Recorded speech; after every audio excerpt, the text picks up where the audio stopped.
मोहोळ शहर बीट परिसरात चालणारा जुगार, मटका, हातभट्टी, दारू आणि गांजाची विक्री उघड सुरू असून पोलीस प्रशासन मात्र मूकदर्शकाची भूमिका घेत आहे।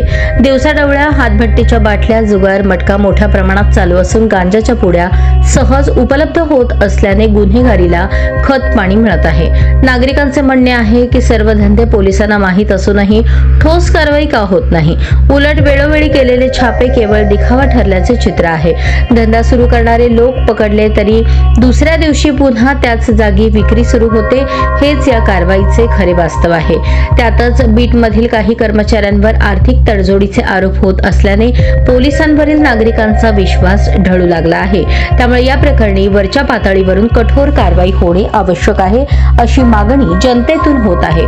मोहोळ बीट अंमलदार म्हणून 3 माहिती पदभार घेऊन आले तरी अवैध धंद्यांवरती कोणतीही ठोस कारवाई केलेली या 3 महिन्यात दिसून आली नसल्याने हे आव्हान तुम्ही स्वीकारणार का, असा संतप्त सवाल नागरिकांमधून केला जात आहे। अवैध धंद्यांच्या मुसक्या आवळून समाजातील तरुण पिढीला व्यसनमुक्त करणार की पुन्हा तडजोडीतून कारवाई दडपली जाणार?